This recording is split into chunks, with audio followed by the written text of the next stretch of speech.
You guys remember the Licitti battery box? It has a 1000 watt inverter built in. It has a 10 amp charge controller. It has an array of DC output jacks. Then it has a little display, but it doesn't actually have anything to tell you the state of charge of the battery. It just tells you the voltages and things like that. But some of you guys were asking about higher powered boxes.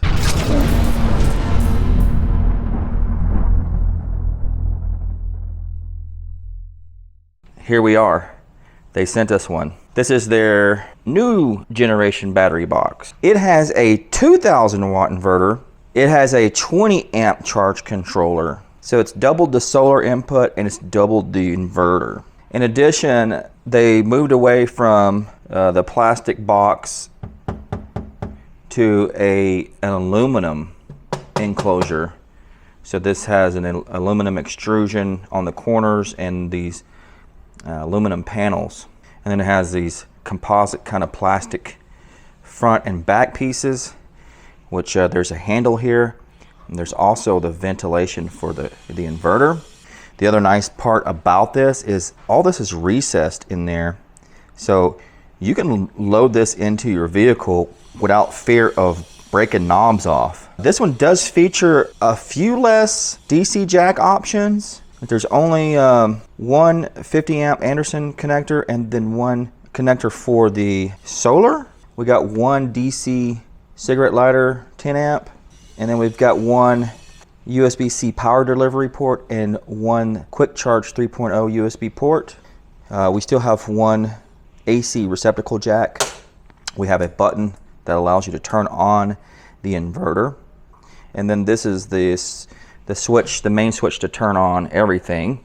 The cool thing about this switch is, I just noticed this, if you turn it back this way, you can remove this. It's like a key. Now, of course, you don't want to lose that. The other awesome thing that this features, there's a screen here. This is actual a real LCD or maybe an OLED display, and there is a shunt in here. So it does, in fact, keep track of the state of charge of your battery. So you really don't need to use a smart battery with this one. You can just use a regular old dumb battery, because this has all that functionality built in, including Bluetooth. And then around on the back side, we don't really have much, just a panel. Basically, you remove these screws and this panel comes off, and this is where the battery is going to go in. There's a battery tray that slides out. I did get a slight amount, a very minor shipping damage here. Licitti said they're going to actually send me a new one of these plastic rings, so they're definitely good at taking care of that. All right, so let's open this thing up and just explore it and see what we've got. So to get into it, we take out these 4 screws. It does come with a long Allen key. I'm just going to back them out a little bit, and I'm going to use my driver to pull them out the rest of the way out.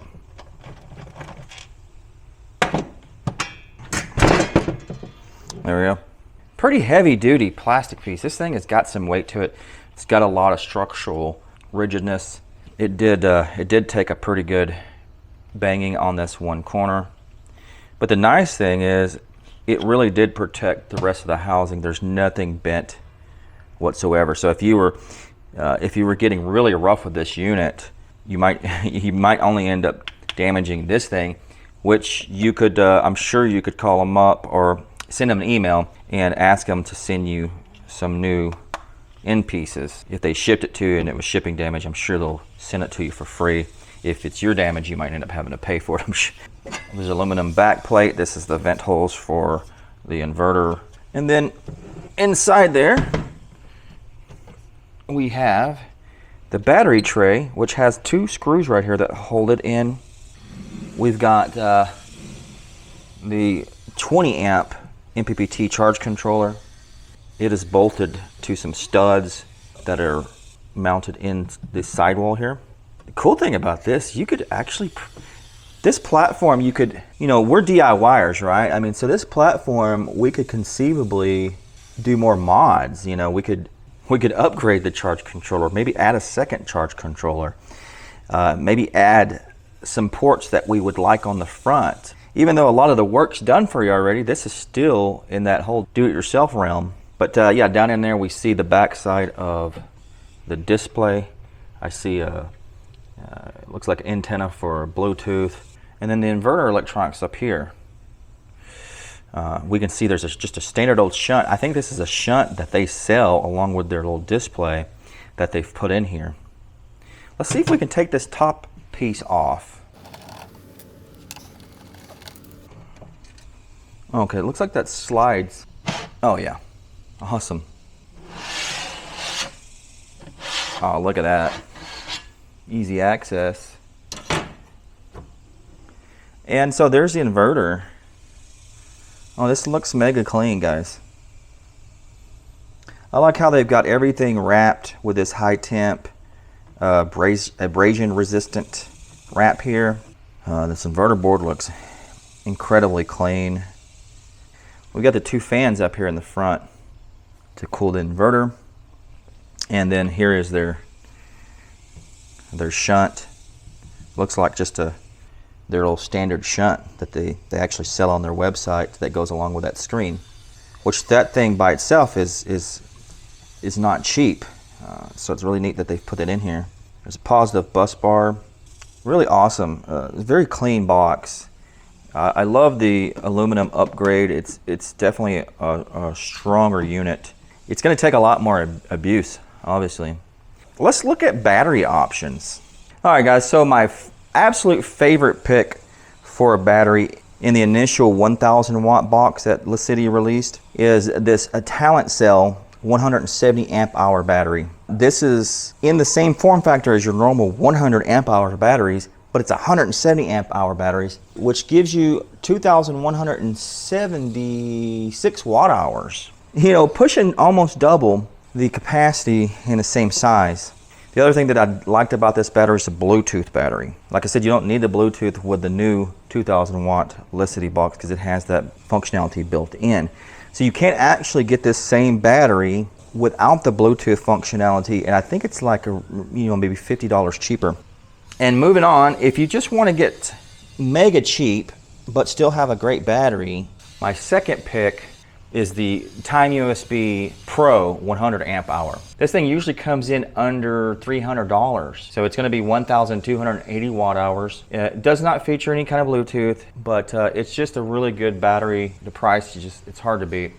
And then lastly, Licitti told me that they also do support putting in these 280 amp hour cells. So this would be the absolute max capacity. So you'd put 4 of these in. Now, of course, you'd have to put your own BMS. So this is pushing more into the DIY thing.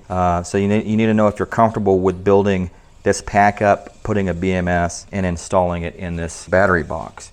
And there's also 300 amp hour cells you could get, which you have a 300 amp hour battery. So with the 280s, you would have like 3.5, 3.6 kilowatts. If you want to get cells like this, I highly recommend looking at SunFun kits because they are in the US. They get nothing but grade A cells, and you're going to have good customer service and warranty. You're going to get your cells in great shape and not have to deal with it. You can play the AliExpress lottery. You're going to get them for less money, but you're probably going to get used cells that are possibly damaged, and you could have all kinds of problems. There's a lot of times these things arrive in the US and they're damaged from shipping. And then when you try to file a claim, it's a big nightmare, and they will refund your money, but then you have to ship the cells back, and the shipping back costs you more than it's worth. So these cells, actually, for 4 of them, I think right now they have them for $700. I mean, that's not much more than what you're going to pay for the sketchy route. Now, for this review, I'm going to go with the Talent Cell. But before we put it in, I do want to check to see if the 280 amp hour cells will fit in here. So let's do that first. Okay, we got the screws out of the battery tray. I believe we're just going to slide it out.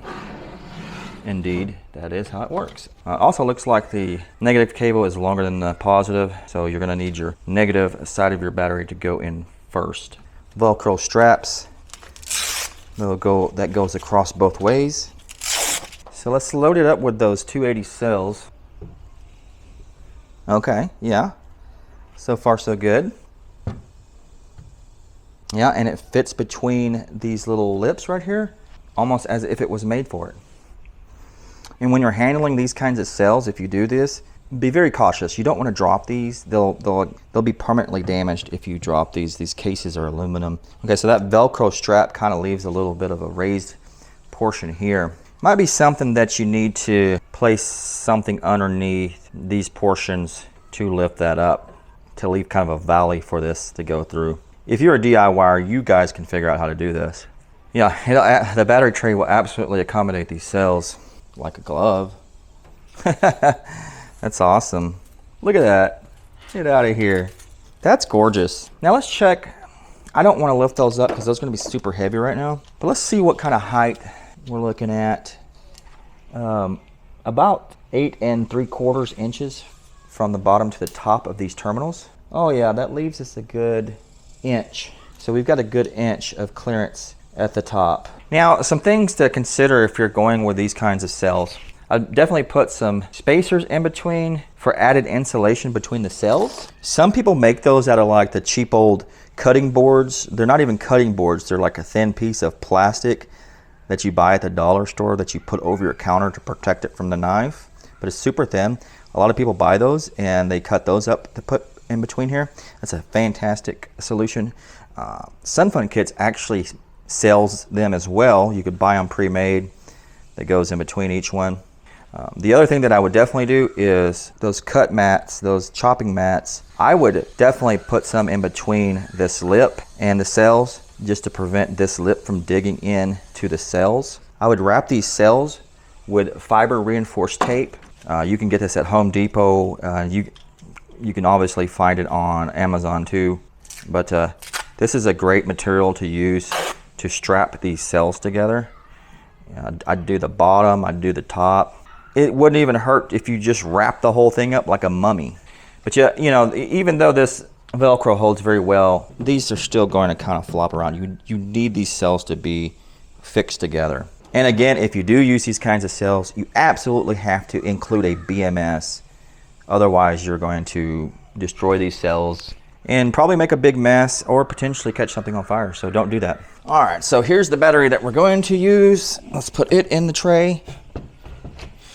And it fits snugly, side to side, front and back. We've got the negative terminal on this end because that's going to go on first because our negative wire is the longest. Just torque that strap down real nice. And then this one, great, that's in there.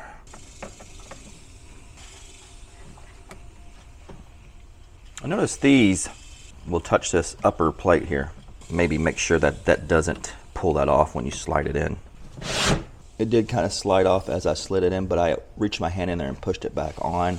To put this back on, you want to go ahead and just lay it on its front side, because if you try to put this back side on with it in its normal orientation, it's really hard to line those screw holes up. Okay, that one already caught. So that one caught. And so that last one I had to actually look down in and kind of adjust to see the whole line up. All right, you guys, it's all assembled, so let's turn it on. Got the screen booting up here. And so you're going to want to go in and configure this screen. I've actually already started this and did configure it, but I'll show you how to do it. You hit this little setup cog and then hit it once more, and it starts the cursor right here. And you can use this right arrow to move over to the value you want. It'll actually cycle through to a minimum voltage, your full voltage. I actually set this was default to 14.4. I set it to 14.2 because really by the time you hit 14.2, your battery's full. And I think that's going to be the point at where it resets the shunt to 100%. So that way you'll make sure you'll always reset the shunt to 100%. And then I set my capacity. It was default to 100. I set it to 170. And that's it.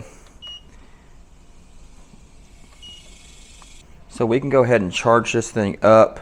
I'm going to use this 50 amp charger. A while back, I cut the cable. It came with just these alligator clips, but I cut the cable and I installed this 50 amp Anderson style connector. It'll plug into this black connector. The yellow connector is actually the solar charge controller. And this black connector we can just plug our charger right into. And there we are. You can see that the battery is moving. The little battery indicator is flashing, moving up, indicating charging. There's a plus sign showing the amps going in. That's a real nice feature that this shunt shows, this plus sign. That way you know if there's power going in or coming out. A lot of shunts don't show that. So let's just let this thing charge all the way up and I'll be back. Alright, so the charging stopped just shy of resetting the shunt to 100%. It shows 99 and 168 amp hours. I really thought it would reset to 100 after 14.2 volts. Let's try that again. Plug it back in. Yeah, we actually ended up getting up to 14.9 for a second there. I think the battery saw a little bit of a spike because the battery may have gone into a protection. Yeah, so it's not, we're at like 14.7 there. It's not setting it to 100%. I really thought it would. I mean, it's close. 168 out of 170. Well, let's pull the app up. Maybe there's some stuff there. It has the little QR code here to scan on the back of the manual. So let's try that. Let's see, we want Android. And there it is on the Google Play Store. Okay, there it is. Well, that was incredibly, that's the easiest app load I've ever seen. Let's see, do we have, oh, we do have settings. Let's just synchronize. I just clicked it. What does that mean? I don't know. I don't know what that means. So we do have some settings here. Max voltage. Let's try that at 14.6. You know, you can set the capacity here. Well, anyways, you can see all this information that you see on the shunt here on your app, which is really awesome. Let's turn on the inverter and put some loads on it. All right, so inverter on. This is an air conditioner. Let's turn this guy on. Okay, it's on high. So this is going to pull lots of juice. All right, shows we're pulling 70 amps, 950 watts. Let's see what the app is saying. Yeah, it's saying the same. 970 watts. Same here. And the fans did come on. I don't know if you can hear this, but they are super quiet. Underneath here I can feel the air kind of blowing out. So I'm a big fan of quiet fans. I'm a big fan of quiet fans. Alright, well, so we're pulling 1164 watts. Let's try to pull some more. Oh no, we only got one plug. Dang it. We have to turn one plug into 3 plugs. Ooh, I turned the AC off, and as soon as you turn the loads off, these fans just stop dead. There we go. Let's turn the AC back on. And to balance out the cold that we're getting from the AC, we're gonna have to hook up a heater. Let's first let the AC just turn the compressor on. It's not on quite yet because we're only pulling 48 watts. Okay, the compressor is coming on. We can see it ramping up. We're at 500 watts now. So let's let that crank up some more. Okay, so we're pulling 852 watts. Oh, 900. Still cranking up.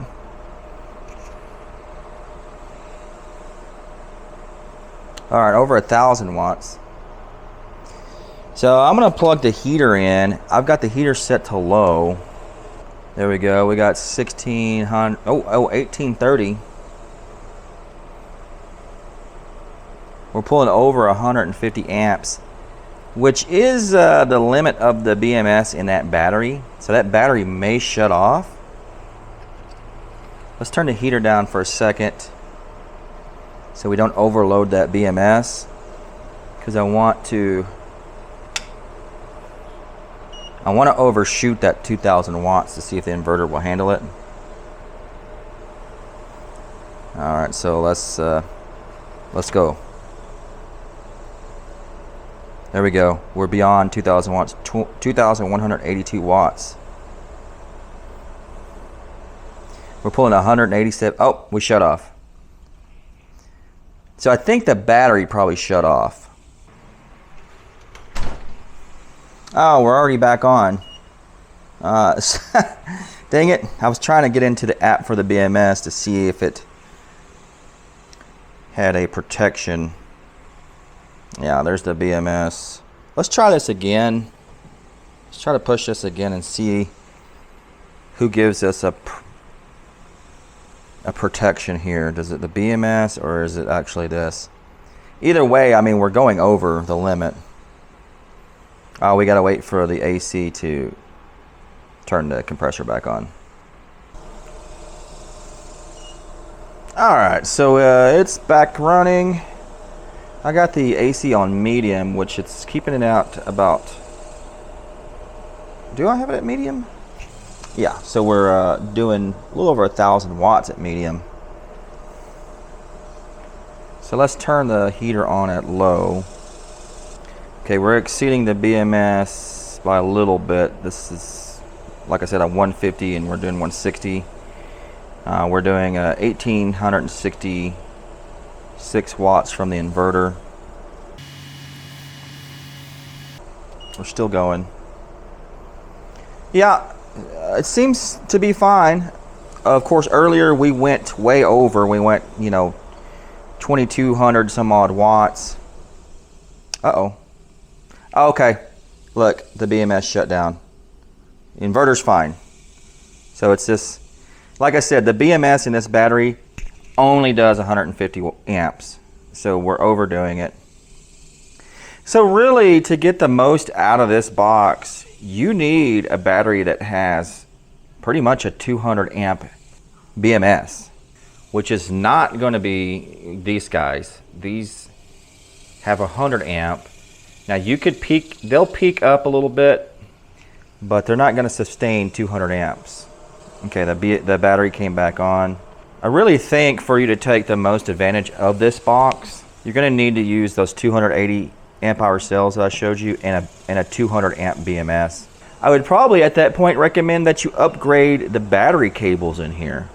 I'd say you'd want better cables, larger gauge, better insulation.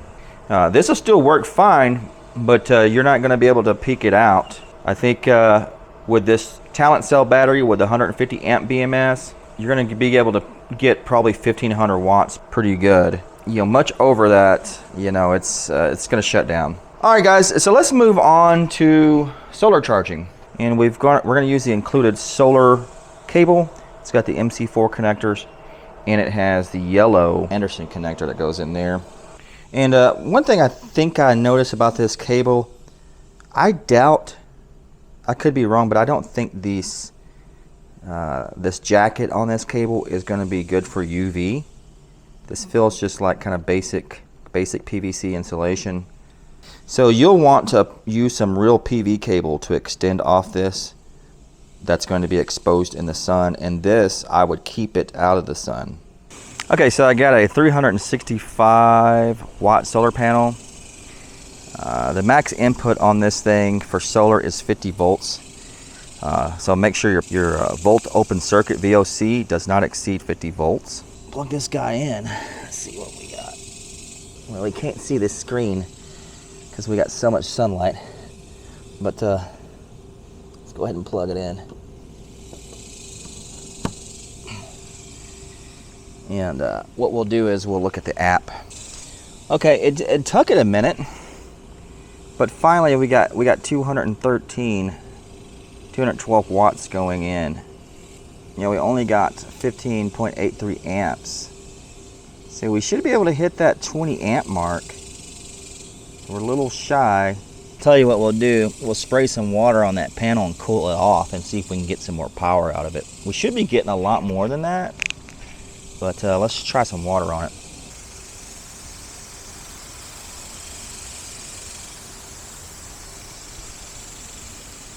Now, that doesn't seem to have helped. We're still limited to almost 16 amps. So I'm not so certain that this really is a 20 amp charge controller. Seems to be limited to about 16 amps. And the sun is directly, you know, this thing is pointing at the sun. The sun is directly overhead. You can look at my other array here and see the shadow being casted. I mean, there's a, it's slightly angled this direction, the sun is. But I mean, look at the shadow on the ground. It's pretty much directly overhead. We can tilt this one a little bit to see if that makes any difference. I don't think it is. Now, I still see just under 16 amps. I'm not sure what's up with that. It should be a 20 amp charge controller, but we're not reaching. This is, you know, this is a 365 watt panel. We should be getting lots of juice out of this bad boy. Yeah, I know it's not a beer can, but we can use Andy's SPAT solar alignment tool method. So it looks like we need to tilt slightly up this way. I mean, it's not 100% perfect, but it's close enough. You're not going to get much better than that. So that panel should be producing well over 300 watts. So let's take another look at the app. And no, we're still only seeing, we're seeing over 15 amps, but less than 16, 208 watts. That's all it's going to give us, guys. So we can get 200 watts out of this charge controller instead of the 240 watts that we were hoping for.